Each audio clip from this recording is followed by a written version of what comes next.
नमस्कार, welcome to the success point. आज कक्षा 7 की हमारे अतीत पाठ्य पुस्तक के सभी पाठों का सार देखेंगे। पहला पाठ है 1000 वर्षों के दौरान हुए परिवर्तनों की पड़ताल। पहला प्रश्न, यूरोप के नाविक व व्यापारी भारतीय उपमहाद्वीप के जिस मानचित्र का प्रयोग करते थे उसे किसने बनाया था? तो ग्विमलोम द लिस्ले ने उसने बनाया था। ऐसा स्थान जहाँ पर अभिलेखों व पांडुलिपियों को संग्रहित करके रखा जाता है क्या कहलाता है? अभिलेखागार कहलाता है। रामचरितमानस किसकी रचना है? तो तुलसीदास जी की रामचरितमानस जो है वो रचना है। ठीक है। नेक्स्ट क्वेश्चन है अपना, किसी भी क्षेत्र के पर्यावरण तथा वहाँ रहने वालों की सामाजिक व आर्थिक जीवन शैली क्या कहलाती है? पर्यावास। शिया मुसलमान किसे इस्लाम का मुखिया मानते हैं? पैगंबर के दामाद अली को। सुन्नी मुसलमान किसे इस्लाम का नेतृत्व करता मानते हैं? खलीफाओं को। इस्लाम के आरंभिक दौर में इसका नेतृत्व किसने किया था? खलीफाओं ने। 19वीं सदी के अंग्रेज इतिहासकारों ने भारत के इतिहास को कितने युगों में बांटा? 3, हिंदू, मुस्लिम और ब्रिटिश युग। अगला पार्ट, नए राजा और उनके राज्य। किस राष्ट्रकूट प्रधान ने स्वयं को चालुक्य राजाओं से स्वतंत्र करके नए राजवंश की स्थापना की? दंतीदुर्ग ने। गुर्जर प्रतिहार राजवंश का संस्थापक ब्राह्मण कौन था? हरिश्चंद्र। कश्मीर के राजाओं का इतिहास सर्वप्रथम किसके द्वारा लिखा गया? कल्हण। कल्हण ने पुस्तक लिखी राजतरंगिणी, उसमें है इसका वर्णन मिलता है। चौहान का सबसे प्रसिद्ध शासक कौन था? पृथ्वीराज तृतीय। चोल वंश की नींव किसने रखी? विजयालय ने। दक्षिण भारत में किसानों की बस्तियां क्या कहलाती थी? उर। चोल शासन के दौरान गांवों का समूह क्या कहलाता था? नाडु। चोल अभिलेखों में गैर ब्राह्मण किसान स्वामी की भूमि को क्या कहते हैं? वेलन वगाई। चोल अभिलेखों में ब्राह्मणों को उपहार में दी गई भूमि को क्या कहा जाता है? ब्रह्मदेय। चोल अभिलेखों में जैन संस्थानों को दान में दी गई भूमि को क्या कहते हैं? पल्लीचंदम। और उपहार में दी गई भूमि को क्या कहते हैं? तिरुन मट्टुकनी या देवदान। अगला पार्ट, दिल्ली के सुल्तान। किनके शासनकाल में दिल्ली जो है वो वाणिज्य का एक महत्वपूर्ण केंद्र बनकर उभरा? तो चौहानों के शासनकाल में। दिल्ली का संस्थापक किसे माना जाता है? अनंगपाल तोमर। ये जो है पृथ्वीराज चौहान के दादाजी हैं, अनंगपाल तोमर। दिल्ली में कौन से सिक्के चलन में थे? देहलीवाल। दिल्ली सल्तनत की स्थापना किसके काल में हुई? गयासुद्दीन बलबन की। दिल्ली सल्तनत का विस्तार किसके द्वारा प्रारंभ हुआ? अलाउद्दीन खिलजी। मक्का की दिशा को क्या कहा जाता है? किबला। जिस यानी कि मक्का मदीना, ये मक्का खाने की मक्का नहीं है ना, मक्का मदीना मुस्लिमों का धर्मस्थान। जिस मस्जिद में एक साथ अनेक मुस्लिम नमाज पढ़ते हैं उसे क्या कहते हैं? जामा मस्जिद। भारत में मक्का किस दिशा में पड़ता है? पश्चिम दिशा में। सल्तनत काल में कृषि पर लगने वाला कर क्या कहलाता था? खराज। अलाउद्दीन खिलजी ने अपनी सेना के लिए किस गैरिसन शहर का निर्माण करवाया था? सीरी। किस तुर्क शासक के काल में नकली मुद्रा का प्रचलन बढ़ा? मोहम्मद तुगलक। फ्रांस में ईसाइयों द्वारा यरूशलेम को मुक्त करवाने के लिए चलाए गए धर्म युद्ध को क्या कहा गया? क्रूसेड। क्रूसेड नामक धर्म युद्ध में भाग लेने वाले योद्धाओं को क्या कहा जाता है? नाइट। अगला पार्ट, मुगल साम्राज्य। मुगल किन दो महान शासकों के वंशज थे? तो मंगोल चंगेज खान और तुर्क तैमूर के। तैमूर ने दिल्ली पर कब्जा कब किया था? 1398 ईस्वी में। बाबर ने दिल्ली सुल्तान इब्राहिम लोदी को कब हराया? 1526 में। किस सुल्तान ने हुमायूं को ईरान भागने पर मजबूर कर दिया था? शेरशाह को। शेरशाह सूरी। ईरान में हुमायूं की सहायता किसने की थी? सफाविद शाह ने। अकबर का विद्रोह करने वाला राजकुमार सलीम किस नाम से प्रसिद्ध था? जहांगीर। जहांगीर का पुत्र खुर्रम किस नाम से जाना गया? शाहजहां। मुगलों की सेवा में आए नौकरशाह क्या कहलाए? मनसबदार। अकबर के शासनकाल में 5000 जात की पदवी वाले कितने मनसबदार थे? 29। औरंगजेब के शासनकाल में 5000 जात की पदवी वाले कितने मनसबदार थे? 79। अकबर का राजस्व मंत्री कौन था? टोडरमल। और अकबर के काल में राजस्व प्राप्त करने की व्यवस्था क्या कहलाती थी? तो ये कहलाती थी जब्त। ठीक है। अकबर ने अपने शासनकाल का इतिहास किससे लिखवाया? अबुल फजल से। अबुल फजल द्वारा कौन सा ग्रंथ लिखा गया? अकबरनामा या आईन अकबरी। अकबर के शासनकाल में साम्राज्य कितने अकबर के शासन में साम्राज्य किन में विभक्त था? सूबों में। प्रत्येक सूबे का वित्तीय अधिकारी क्या कहलाता था? दीवान। नूरजहां का मूल नाम क्या था? मेहरुन्निसा। अगला पार्ट, शासक और इमारतें। कुतुब मीनार कितनी मंजिला है? 5 मंजिला। कुतुब मीनार की पहली मंजिल किसने बनवाई? कुतुबुद्दीन ऐबक ने 1199 में। कुतुब मीनार की शेष मंजिलें किसके द्वारा बनवाई गई? इल्तुतमिश द्वारा 1229 तक। आगरा के किले का निर्माण किसके द्वारा करवाया गया? अकबर। बूंदी में रानी जी की बावड़ी का निर्माण किसने करवाया? रानी नाथावती जी ने। बलुआ पत्थर अथवा संगमरमर पर रंगीन पत्थर को दबाकर की जाने वाली बारीक कलाकारी किस नाम से जानी जाती है? पिटराडूरा। नगर व्यापारी और शिल्पी जन। अगला पार्ट, चोल शासकों की राजधानी तंजावुर किस नदी के किनारे पर स्थित है? कावेरी। तंजावुर के प्रसिद्ध मंदिर का नाम क्या था? राजराजेश्वर। तंजावुर या तंजौर भी इसको बोलते हैं।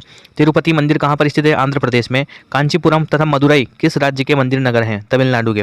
प्राचीन काल में मक्का का प्रस्थान द्वारा किसे कहा जाता था? सूरत। मसूलीपट्टनम और मछलीपट्टनम नगर किस नदी के डेल्टा पर स्थित है? कृष्णा नदी के।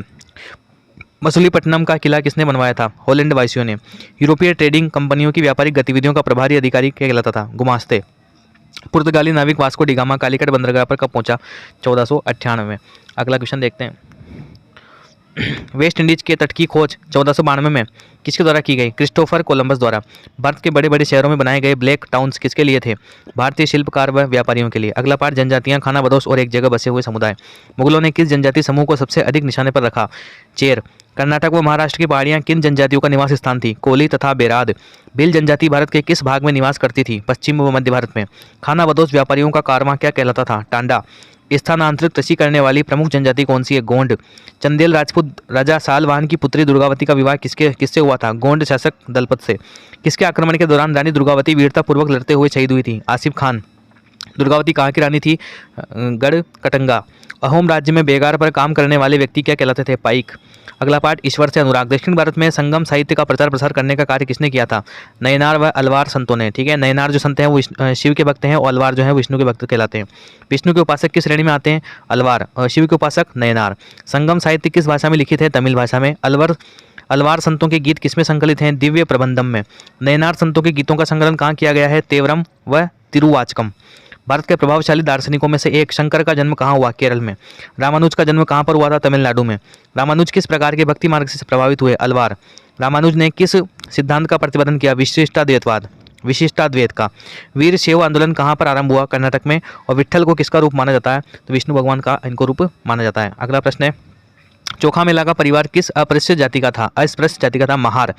वैष्णव चोखा मेला जो है ना ये वैष्णव जन ते ने कहिए जो पीर पराई जाने रे किसकी रचना है? नरसिंह मेहता की रचना है। योग साधना व कठिन शारीरिक प्रशिक्षणों के माध्यम से ध्यान करने वाले क्या कहलाए? नाथ, सिद्ध और योगी कहलाए। इस्लाम में किसका प्रचार किया गया है? एकेश्वरवाद का। सूफीवाद के ऋषि पंथ का उदय कहाँ पर हुआ? जम्मू कश्मीर में। शेख नरूद्दीन वली को किस नाम से जाना जाता है? ऋषि नंदरी नाम से। शेख नरूद्दीन वली ने किस पंथ की स्थापना की? ऋषि पंथ की। सिलसिलों की शुरुआत किनके द्वारा की गई? सूफी संतों के द्वारा। वह सूफी संस्था जहाँ पर सूफी संत अक्सर रहते थे क्या कहलाती थी? खानकाह। तुलसीदास ने ईश्वर को किस रूप में धारण किया? राम के रूप में। अगला पाठ, क्षेत्रीय संस्कृतियों का निर्माण। पुरी का जगन्नाथ मंदिर किस शासक के द्वारा बनवाया गया? राजा अनंत वर्मन द्वारा। किस शासक ने अपना राज्य जगन्नाथ भगवान को समर्पित कर दिया था? राजा अनंग भीम तृतीय ने।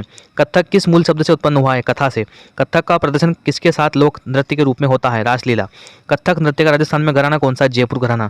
भरतनाट्यम किस क्षेत्र का शास्त्रीय नृत्य है? तमिलनाडु का। कथकली किस क्षेत्र का शास्त्रीय नृत्य है? केरल का। ओडिसी किस क्षेत्र का शास्त्रीय नृत्य है? उड़ीसा। कुचिपुड़ी आंध्र प्रदेश का। मणिपुरी मणिपुर का। भानुदत्त की रसमंजरी किस क्षेत्र शैली की पुस्तक थी? बसोहली शैली किस क्षेत्र की प्रमुख क्षेत्र शैली थी? हिमाचल प्रदेश की। पीर किस भाषा का शब्द है? फारसी। पीर का शाब्दिक अर्थ क्या है? आध्यात्मिक मार्गदर्शक। अगला पाठ है, 18वीं सदी में नए राजनीतिक गठन। प्रश्न पहला, ईरानी शासक नादिर शाह ने पहली बार दिल्ली पर आक्रमण कब किया? तो 1739 में किया। तख्ते हाउस यानी मयूर सिंहासन किसके द्वारा चुराया गया था? नादिर शाह के द्वारा। हैदराबाद राज्य का संस्थापक कौन था? निजाम उल मुल्क आसफ जाह। सवाई जयसिंह ने देश भर में कितनी सौर वेधशालाओं का निर्माण किया था? 5। सवाई जयसिंह द्वारा निर्मित वेधशालाओं में सबसे बड़ी कौन सी? जंतर मंतर जयपुर वाली। गुरु गोविंद सिंह की मृत्यु के बाद सिखों का नेतृत्व किसने किया? बंदा बहादुर ने। किस सिख शासक ने सिक्के जारी करके मुगलों का विद्रोह किया था? बंदा बहादुर ने। शिवाजी के अभिभावक कौन थे? यानी कि दादा कोंडव देव। शिवाजी के माता पिता कौन थे? जीजाबाई और शाहजी। मराठा राज्य की राजधानी कौन सा नगर रही? पुणे। जमींदारों द्वारा वसूले भू राजस्व का 25% मराठों द्वारा वसूलना क्या कहलाता था? चौथ। दक्कन में मुख्य राजस्व संग्रहकर्ता को दिए जाने वाले भू राजस्व का 9 से 10% हिस्सा क्या कहलाता था? सरदेशमुखी। विंध्य पार मराठा शासन के प्रसार का श्रेय किसे जाता है? बाजीराव प्रथम या बाजीराव बल्लाल को। जाटों ने किसके नेतृत्व में सत्ता नियंत्रण प्राप्त किया था? चूड़ामन के नेतृत्व में।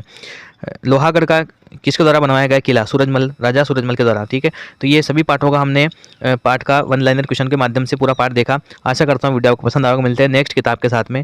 धन्यवाद।